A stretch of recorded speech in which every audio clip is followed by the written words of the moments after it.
Ndeye Mariam Ndiaye.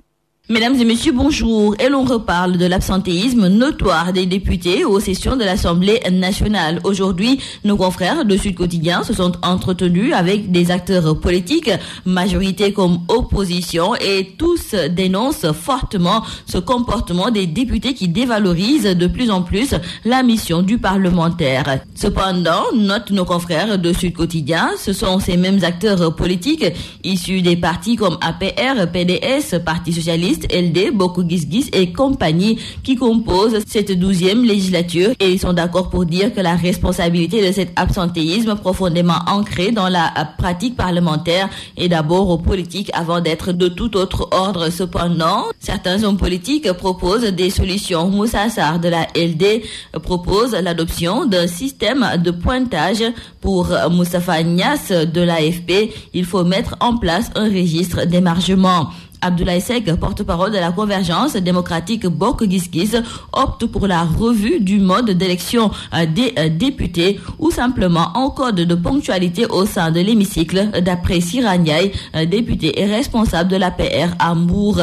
Nos confrères de Sud Quotidien nous parlent aujourd'hui donc de ces esquisses de recettes, toutefois sans garantie de succès face au dilettantisme parlementaire. La visite du président Macky Sall à Touba, nous en parlons avec nos confrères du journal Le Témoin. Nos confrères nous indiquent que le chef de l'État Macky Sall a été chaleureusement accueilli par les populations de la ville sainte, et pour nos confrères, le succès de cet accueil souhaité par le marabout démontre que le chef de l'État Macky Sall est en terre conquise. Également dans nos quotidiens Le Soleil, nos confrères nous parlent de cette visite du chef de l'État Macky Sall avec la cité religieuse qui a réservé un accueil chaleureux au président de la République. La population de Touba est massivement sortie pour accueillir le président de la République. Cependant, dans le journal Direct Info, nos confrères nous indiquent que la mobilisation tant attendue pour la venue du président de la République à Touba n'a pas donné les résultats escomptés. Malgré l'appel attribué au khalife général des Mourides, l'affluence des grands jours n'a pas été au rendez-vous dans la capitale du mouridisme. Mais qu'à cela ne tienne, le chef de l'État Macky Sall, à la tête d'une forte délégation, a rappelé au khalife général des Mourides que son vœu pour Touba et pour l'ensemble du Sénégal est de faire en sorte qu'il soit meilleur dans les prochaines années. Et d'ores et déjà, le chef de l'État a annoncé au khalife général des Mourides la construction d'un hôpital moderne de 200 lits à Touba, une infrastructure qui sera dotée de tous les services afin que les populations ne puissent plus se déplacer dans les autres villes pour se soigner. Nous restons avec le chef de l'État Macky Sall qui a reçu avant-hier les responsables de la COJER. Et dans le quotidien LAS, nos confrères nous font savoir que le chef de l'État à Macky Sall leur a carrément fait savoir qu'il lui faut un deuxième mandat, et il l'aura. Et donc, pour ce faire, il ne se fait pas d'illusions.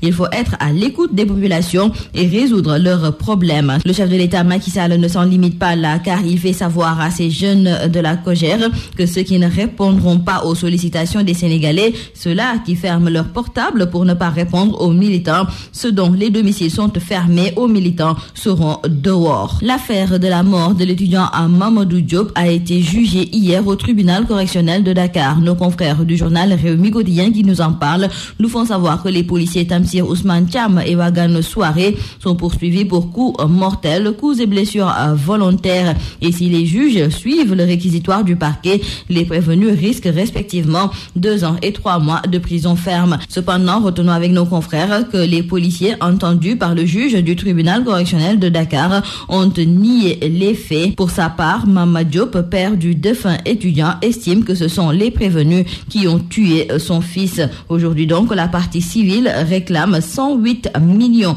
de francs CFA. L'affaire est mise en délibéré pour jugement au 24 décembre prochain. La LONASE, la Loterie nationale sénégalaise, condamnée à payer plus d'1 milliard de francs CFA à la société Co-Compagnie. Selon nos confrères du journal Libération, cette société avait saisi la justice à la suite du refus de la LONASE de lui payer plusieurs factures malgré la livraison de bobines et de coupons PLR. Et aujourd'hui, la LONASE est contrainte de payer cette somme alors qu'une saisie attribution a été faite sur ses comptes. El Hadji Ousseynou Diouf, international de football sénégalais, est aujourd'hui l'invité de nos confrères du journal L'Observateur. Et en prélude à la 122e édition de la célébration du Grand Magal de Touba, El Hadji Diouf a accepté décidé de raconter à nos confrères de l'Observateur son histoire avec le mouridisme. En sport, dans le quotidien Jour de Sport, nos confrères nous parlent de Diao Baldé Keita. Cependant, nos confrères nous indiquent que c'est une nouvelle piste pour une énième binationale dans la tanière qui s'ouvre aux portes de la Lazio.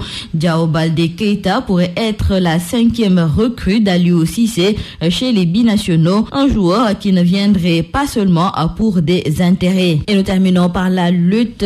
Luc Nicolaï se retire du choc Modulo Balla Gaye numéro 2 et pourtant il était sur le combat revanche entre les deux mastodontes. Mais Luc Nicolaï a confié à nos confrères du journal Sunulamb qu'il s'est finalement désisté en promettant son soutien à Pape Abdou Fall qui démarche le remake entre Gris et le Roc des Parcelles Assainies. C'est tout à vos journaux et très bonne lecture.